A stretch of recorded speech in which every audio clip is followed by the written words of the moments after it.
নমস্কাৰ বন্ধু বান্ধৱীসকল, পুনৰ মোৰ নতুন এটা ভিডিঅ'লৈ সকলোকে স্বাগতম জনাইছোঁ। যোৱা ভিডিঅ'টোত মই সপ্তমমান শ্ৰেণীৰ প্ৰথম পাঠটো তেজৰে কমলাপতি পাঠটো দিলোঁ। আজি মই তোমালোকৰ কাৰণে পাঠ নম্বৰ 2 কালিকা লগা পাট কাপোৰৰ এই পাঠটোৰ প্ৰশ্ন উত্তৰসমূহ তোমালোকৰ আগত দাঙি ধৰিম। আহাচোন আমি এই পাঠটোত কিনো প্ৰশ্ন আছে তোমালোকলৈ আগবঢ়াব বিচাৰিছোঁ। তোমালোকে ভিডিঅ'টো মন দি চাবা, আৰু তোমালোকে যদি এই পাঠটো পঢ়া নাই তেনেহ'লে মন দি পঢ়িবা। কালিকা লগা পাট কাপোৰনো সাধু কাহিনীটোত কি আছে ধুনীয়াকৈ পঢ়ি ল'বা। একেবাৰে নিজে পঢ়িলে তোমালোকে বুজি পাবা। আচলতে মই পাঠটো যদি পঢ়ি পেলাই আকৌ এটা ভিডিঅ' বনাওঁ অলপ বেছি দীঘলীয়া হৈ যায়। তোমালোকলৈ আজি মই ভিডিঅ'টো প্ৰশ্নসমূহৰ উত্তৰসমূহে দাঙি ধৰিব বিচাৰিছোঁ। আমি এতিয়া প্ৰশ্নসমূহলৈ যাওঁ আহা। আৰু এয়া চোৱা, এই পাঠটোত থকা কিছুমান কঠিন শব্দ আছে। কঠিন শব্দবিলাক তোমালোকে পঢ়িবা। ইয়াৰ পাঠটো প্ৰথমে তোমালোকে নিজে পঢ়িবা। তাৰ যিবিলাক কঠিন শব্দ, এই কঠিন শব্দ চহকী মানে ধনী, দেখনীয়া মানে সুঠাম আৰু দেখিবলৈ ধুনীয়া, বন কৰা মানে বেজীৰে গুণাৰ ফুল তুলি শোভিত কৰা, ৰূপান্তৰিত মানে গঢ় বা আকাৰ সলনি হোৱা, পেৰা মানে ধন বস্তু সুমুৱাই থোৱা সঁচা লগোৱা বা নলগোৱা কাঠৰ বাকচ, জকমকীয়া হৈছে নানা ৰঙৰ জিলিঙনি থকা চকমক কৰা, প্ৰচলিত হৈছে চলি থকা, সুশোভিত হৈছে সুসজ্জিত বা অতি শোভাযুক্ত, সৰহ মানে অধিক, বহুত, অনেক। এইবিলাক হৈছে এই পাঠটোৰ কঠিন শব্দবিলাকৰ অৰ্থ। এতিয়া মই তোমালোকে পাঠটো পঢ়ি ল'বা। পঢ়ি পেলাই নিজে আচলতে এইটো একেবাৰে সহজ সাধু কাহিনী পঢ়ি পেলাই চাবা। আৰু এতিয়া প্ৰথম প্ৰশ্ন পাঠভিত্তিক আমি প্ৰশ্নসমূহলৈ যাওঁ। 1 নম্বৰতে হৈছে পাঠটো শুদ্ধ উচ্চাৰণ আৰু যতি বিৰাম চিহ্নসমূহৰ প্ৰতি লক্ষ্য ৰাখি কেইবাবাৰো পঢ়া আৰু সাধুটো নিজৰ কথাৰে কোৱা। সেই কালিকা লগা পাট কাপোৰ পাঠটো তোমালোকে শুদ্ধ উচ্চাৰণে পঢ়িবলৈ চেষ্টা কৰিবা। যতি বিৰাম চিহ্নৰ সেই সকলোবিলাকৰ প্ৰতি লক্ষ্য ৰাখি সাধুটো পঢ়িবা, আৰু সাধুটো নিজৰ কথাৰে যাতে লিখিব পাৰা সেইটো চেষ্টা কৰিবা। ক'ব পৰা বা লিখিব পৰা দুইটাই চেষ্টা কৰিবা। এইটো সম্পূৰ্ণ তোমালোকৰ নিজা কথা, কাৰণ এইটো সাধু কাহিনীহে, এইটো তোমালোকে নিজেই ক'ব পাৰিবা। আৰু ইয়াৰ পাছত 2 নম্বৰ প্ৰশ্নলৈ যাওঁ, উত্তৰ লিখা। এতিয়া তোমালোকৰ আগত প্ৰশ্নৰ লগতে মই উত্তৰসমূহো বহীত লিখি দিছোঁ। লিখা ভিডিঅ'টো মই ধুনীয়াকৈ তোমালোকলৈ লগাম। এতিয়া চোৱা, চহকী মানুহজন কোন দেশৰ আছিল? তাৰমানে আছিক দেশৰ সেই চহকী মানুহজন কোন দেশৰ আছিল? সেই কালিকা লগা পাঠটোত আছে। চহকী মানুহজন কোন দেশৰ আছিল? এই প্ৰশ্নসমূহ তোমালোকলৈ ধুনীয়াকৈ মই ভিডিঅ'টোত আগবঢ়াইছোঁ। এতিয়া আমি কিতাপৰ পৰা এইখিনি চাওঁ। 2 নম্বৰ প্ৰশ্নৰ কথা পাতি আছোঁ নহয়নে? চহকী মানুহজন কোন দেশৰ আছিল? উত্তৰটো হ'ব চহকী মানুহজন আছিক দেশৰ আছিল। মনত ৰাখিবা, সেই চহকী কালিকা লগা পাট কাপোৰৰ পাঠটোৰ চহকী মানুহজন কোন দেশৰ আছিল? চহকী মানুহজন আছিক দেশৰ আছিল। খ নম্বৰ প্ৰশ্ন, চহকী মানুহজনৰ ছোৱালীজনী কাৰ লগত বিয়া হৈছিল? ইয়াৰ উত্তৰ হৈছে চহকী মানুহজনৰ ছোৱালীজনী এটা দেখনীয়া ডেকাৰ লগত বিয়া হৈছিল। গ নম্বৰ প্ৰশ্ন, ছোৱালীজনীক আন সম্পত্তিৰ লগতে আৰু কি দিয়া হৈছিল? ছোৱালীজনীক আন সম্পত্তিৰ লগতে এখন কালিকা লগা বন কৰা পাট কাপোৰ দিয়া হৈছিল। ঘ নম্বৰ, কালিকা লগা কাপোৰখন দিওঁতে দেউতাকে কি কৈছিল? কালিকা লগা কাপোৰখন দিওঁতে দেউতাকে ছোৱালীজনীক মনে মনে কৈছিল। এটা মন্ত্ৰ এইটো উদ্ধকমাৰ ভিতৰত আছে। এটা মন্ত্ৰ উচ্চাৰণ নকৰাকৈ কাপোৰখনত কোনোবাই হাত দিলে চকুৰ প্ৰচাৰতে সি চৰাইলৈ ৰূপান্তৰিত হ'ব আৰু কাপোৰখন চৰাইৰ পাখি আৰু নেজ হৈ পৰিব। এইবুলি কালিকা লগা কাপোৰখন দিওঁতে দেউতাকে ছোৱালীজনীক মনে মনে কৈছিল। এইখিনি তোমালোকে সুন্দৰকৈ প্ৰশ্নটোৰ অনুসৰি উত্তৰটো তোমালোকক মই নিজে বনাই দিছোঁ। গতিকে তোমালোকে ভিডিঅ'টো খুব মন দি চাবা। তাৰপিছত এতিয়া আমি নেক্সট প্ৰশ্নটোলৈ যাওঁ। এইখিনি মই তোমালোকৰ কাৰণে লিখি পেলাই প্ৰস্তুত কৰিছোঁ। এতিয়া 9 নম্বৰ প্ৰশ্নটো হ'ল, আছিক সম্প্ৰদায়ত সম্পত্তিৰ উত্তৰাধিকাৰী কোন? আছিক সম্প্ৰদায়ত সম্পত্তিৰ উত্তৰাধিকাৰী ছোৱালী হয়। তাৰমানে এই সাধু কাহিনীটো হৈছে গাৰো মানুহৰ গাৰো সম্প্ৰদায়ৰ এটা সাধু কাহিনী। আৰু গাৰো সম্প্ৰদায়ত ছোৱালীবিলাকে সম্পত্তিৰ উত্তৰাধিকাৰী হয়, কিন্তু আমাৰ ল'ৰাবিলাক হয়। সেইটো হৈছে গাৰো সম্প্ৰদায়ৰ এটা সাধু কাহিনী। তোমালোকে সাধু কাহিনীটো যিসকলে সপ্তমমান শ্ৰেণীৰ ছাত্ৰ ছাত্ৰী তোমালোকে পঢ়ি নিজে জানা। আৰু ইয়াৰ পিছত প্ৰথম প্ৰশ্নটো হৈছে ছোৱালীজনীয়ে কাপোৰখন ৰ'দত মেলি দি কলৈ গৈছিল? ছোৱালীজনীয়ে কাপোৰখন ৰ'দত মেলি দি মাছ ধৰিবলৈ গৈছিল। আৰু তোমালোকৰ কুৱেশ্যনবিলাক মই ৰেড পেনে লিখি দিছোঁ যাতে তোমালোকৰ চকুত সোনকালে পৰে। ইয়াৰ পাছত দ্বিতীয় প্ৰশ্ন, কাপোৰখন চুই দিয়াৰ লগে লগে গিৰিয়েকজন কিহলৈ ৰূপান্তৰিত হ'ল? ইয়াৰ উত্তৰ হৈছে কাপোৰখন চুই দিয়াৰ লগে লগে গিৰিয়েকজন মতা মৰা চৰাইলৈ ৰূপান্তৰিত হ'ল। কাপোৰখন যেতিয়া চুই দিলে তেতিয়া গিৰিয়েকজন এটা মতা মৰা চৰাইলৈ ৰূপান্তৰিত হ'ল।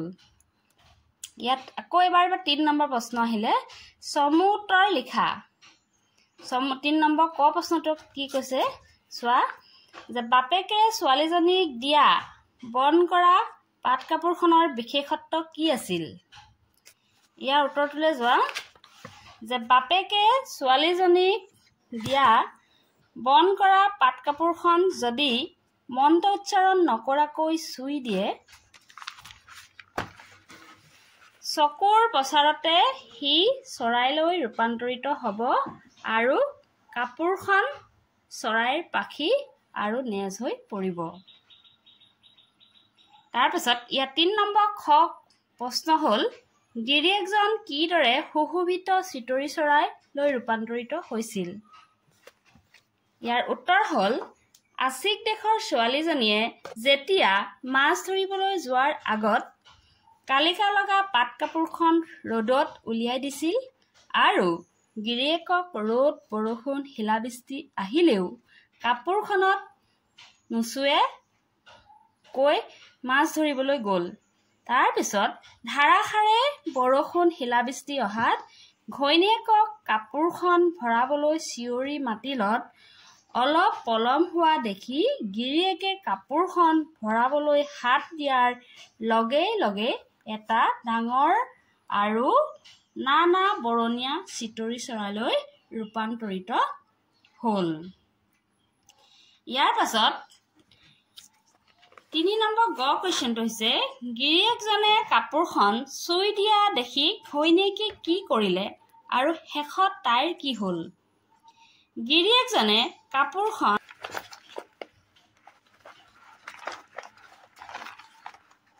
চুই দিয়া দেখি ঘৈণীয়েকেও মন্ত্ৰষাৰ উচ্চাৰণ কৰিবলৈ পাহৰি কি কৰিলা বুলি চিঞৰি মাৰি কাপোৰখনত হাত দিলে আৰু শেষত তাইও এজনী মাইকী মৰা চৰাই হৈ পৰিল।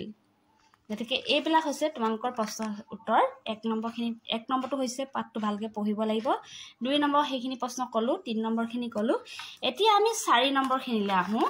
আকৌ আমি কিতাপখনলৈ গুচি যাওঁ। ৪ নম্বৰখিনি ইয়াতে তোমালোকক দিয়া আছে। দিয়া তলৰ শব্দবোৰ অৰ্থ বাকচৰ পৰা বাছি উলিওৱা। এতিয়া চোৱা, এইটো ৪ নম্বৰ তলৰ শব্দবোৰৰ অৰ্থ বাকচৰ পৰা বাছি উলিওৱা। ইয়াতো হৈছে এটা বক্স। এইটো বক্সত আছে সুসজ্জিত, ধনী, সুঠাম আৰু দেখিবলৈ ধুনীয়া, বহুত চলি থকা। এইবিলাক হৈছে শব্দ। এই শব্দবিলাকৰ অৰ্থবিলাক এই বক্সটোত আছে আৰু ইয়াৰ পৰা আমি বক্সৰ পৰা বাছি পেলাই ইয়াত উত্তৰটো লিখিব লাগে। ইতিমধ্যে মই তোমালোকৰ কাৰণে যিটো ভিডিঅ' প্ৰস্তুত কৰিছোঁ ইতিমধ্যে মই তাৰ পৰা বাছি আনি লিখিয়ে থৈছোঁ।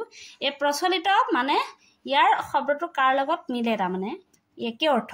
প্ৰচলিত মানে চলি থকা, ইয়াত কি লিখিছোঁ চলি থকা। দেখনীয়াৰ মানে কি দেখিবলৈ ধুনীয়া। দেখনীয়াটো হৈছে সুঠাম আৰু দেখিবলৈ ধুনীয়া। ইয়াত লিখি দিছোঁ সুঠাম আৰু দেখিবলৈ ধুনীয়া। তাৰপিছত চহকী মানে ইয়াত কি আছে ধনী, এইটো হৈছে ধনী, ইয়াৰ অৰ্থটো হৈছে ধনী। সুশোভিত মানে ইয়াত সুশোভিত অৰ্থ মিলোৱা শব্দ হৈছে সুসজ্জিত, মানে সুশোভিত মানে ধুনীয়া সজাই থোৱা। ইয়াতো সুসজ্জিত, এইটো সুসজ্জিত। তাৰপিছত সৰহ মানে বেছি বা বহুত এনেকুৱা বুজায় ইয়াতে এইটো বহুত গতিকে ইয়াত লিখিছোঁ বহুত এইখিনি হৈছে এই শব্দবিলাকৰ অৰ্থ তোমালোকক প্ৰথমে ভিডিঅ'টো আৰম্ভণিতে পাঠটোৰ শব্দ জটিল শব্দবিলাকৰ অৰ্থ মই দেখাই দিছিলোঁ গতিকে ইয়াত প্ৰশ্নটো তেনেকৈ তোমালোকক কৰিবলৈ দিয়া হৈছে এতিয়া আমি 5 নম্বৰ প্ৰশ্নটোলৈ যাওঁ 5 নম্বৰ প্ৰশ্নটো হৈছে তলৰ দফাটো পঢ়ি উপযুক্ত স্থানত যতি বিৰাম চিহ্ন বহুৱা এতিয়া তোমালোকৰ এই পাঠটোত দাঢ়ি কমা ক'ত ক'ত হয় এইবিলাক বহাই থোৱা নাই কিন্তু তোমালোকক মই ভিডিঅ'ৰ কাৰণে ইয়াতে মই কৈ যাম ক'ত ক'ত কমা দাঢ়ি হয় এতিয়া চোৱা এই কাণ্ড দেখি প্ৰেগাপটো মন কৰিবা এই কাণ্ড দেখি ঘৈণীয়েকে মন্ত্ৰষাৰ উচ্চাৰণ কৰিবলৈ পাহৰি এইখিনি তোমালোকক এনেকৈ আছে ইয়াত দাঢ়ি কমা একো নাছিলে ঊৰ্ধ কমা ইয়াত কি কৰিলা ঐ বুলি কওঁতে এইটো ইয়াতে ঊৰ্ধ কমা আহিছে কি কৰিলা বুলি চিঞৰ মাৰি কাপোৰখনত হাত দিলে এইখিনি হৈছে এডাল দাঢ়ি মই দেখাই দিছোঁ ইয়াতে ভিডিঅ' মানে মই আগতে প্ৰস্তুত কৰিবৰ কাৰণে ৰেডি কৰি ৰাখিছোঁ তাৰপিছত লগে লগে তাইও এজনী চৰাই ৰূপ পালে তাইও যেহেতু পাঠতে আছে এইখিনি তোমালোকে ইয়াত মিলাই চাব পাৰা তাই লগে লগে তাইও এজনী মৰাই চৰাই ৰূপ পালে এইখিনিত হ'ব দাঢ়ি আৰু তেতিয়াৰ পৰা গিৰিয়েকজন হৈ পৰিল মতা মৰা চৰাই আৰু ঘৈণীয়েকজনী হৈ পৰিল মাইকী মৰা চৰাই এতিয়া এইখিনিত আকৌ এটা আহিব দাঢ়ি মতাটোৰ পাখি বেছি জকমকীয়া এইখিনিতো এটা আহিব দাঢ়ি কাৰণ এইখিনিত আহিব কমা সেই কাপোৰখনৰ সৰভাগ তাৰ নেজ আৰু পাখিত লাগি ৰ'ল আৰু তেতিয়া আহিব এডাল দাঢ়ি আৰু গতিকে তোমালোকক আজি ভিডিঅ'টোত মই এইখিনিয়ে কালিকা লগা পাট কাপোৰ এই পাঠটোৰ কুৱেশ্যনসমূহ তোমালোকৰ আগলৈ দাঙি ধৰিলোঁ তোমালোকে পাঠটো ধুনীয়াকৈ প্ৰথমতে পঢ়ি চাবা আৰু পাঠটো আচলতে একেবাৰে সাধু কাহিনীয়ে একেবাৰে সহজভাৱে বুজি পাবা আৰু যিহেতু প্ৰশ্ন উত্তৰসমূহ কেতিয়াবা ছাত্ৰ ছাত্ৰীসকলে কৰিবলৈ অকণমান অসুবিধা পায় সেয়েহে তোমালোকলৈ মই এই প্ৰশ্নসমূহৰ উত্তৰসমূহ দাঙি ধৰিছোঁ গতিকে ইয়াৰ পাছত তোমালোকে আকৌ এটা নতুন পাঠৰ নতুন ভিডিঅ' তোমালোকৰ কাৰণে মই লৈ আহিম গতিকে আজি ভিডিঅ'টো তোমালোকলৈ এইখিনিকে আগবঢ়ালোঁ যদি তোমালোকে মোৰ নতুন ভিডিঅ' আশা কৰা নতুন ভিডিঅ' বিচাৰা বা তোমালোকৰ কিবা উপকৃত হৈছে বুলি ভাবা তেনেহ'লে তোমালোকৰ উপকৃত হোৱাৰ নিচিনাকৈ বেলেগৰো যাতে উপকৃত হয় তাৰ বাবে তোমালোকে ভিডিঅ'টো আনলৈ শ্বেয়াৰ কৰি দিবা গতিকে আজিলৈ বাই বাই ধন্যবাদ